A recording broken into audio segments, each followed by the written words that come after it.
Ciao, sono Livia di Hotcorn, è un piacere conoscervi. Inizio con una domanda per tutti e tre.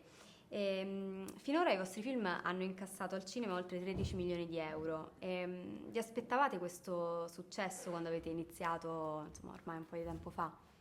Beh, assolutamente no, anche perché noi abbiamo iniziato a raccontare storie sui nostri social, praticamente, sui nostri video su YouTube. E quando è arrivata l'occasione di realizzare un film, cioè noi quasi non potevamo crederci. E, tra l'altro ringraziamo sempre Warner per averci dato la possibilità e averci dato carta bianca sulla scrittura, con cui abbiamo iniziato questa saga che ora va avanti da 5 film, sul Signore S e su tutti i nostri amici che ci accompagnano in questa avventura.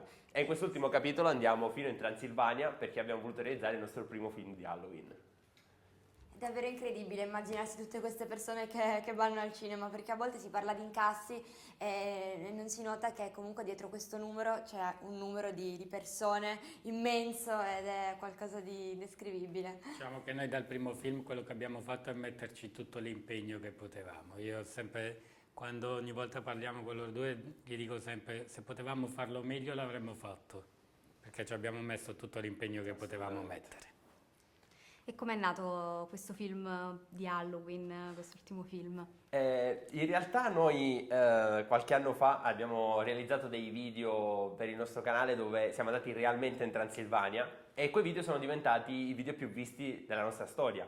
Quindi abbiamo... Sono stati i nostri video praticamente ad ispirarci per vivere questa avventura in Transilvania, visto che abbiamo notato particolare interesse verso questo mondo. Ci siamo quindi ripromessi che un giorno, se avremmo avuto l'occasione, avremmo fatto un film dedicato ad Halloween e quando è arrivata la possibilità abbiamo detto voliamo in Transilvania e incontriamo il vero Conte Dracula, che nei nostri film si mostrerà come una persona super divertente ma anche un po' da brividi. Com'è nato? È nato, guarda, in realtà mi chiama un giorno Luigi e mi dice no, il prossimo film lo facciamo per Halloween. E io sono stato la persona più felice del mondo. È nato così. E il vostro incredibile successo, voi come ve lo spiegate? Cioè, ve lo siete mai chiesto? Noi tuttora non riusciamo a capacitarcene, è davvero incredibile. Ci saranno sicuramente dei motivi, però quello che ci siamo detti noi è che magari la gente ci apprezza perché siamo genuini e siamo noi stessi, non recitiamo un ruolo, comunque non interpretiamo un personaggio, ma noi siamo proprio così anche nella vita reale, quindi forse ai bambini piace questo.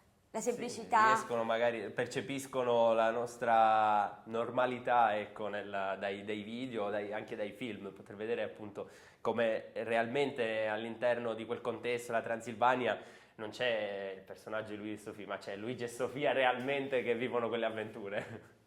E l'ultima domanda è un po' sui vostri gusti, cioè che spettatori siete, che gusti avete in materia di cinema?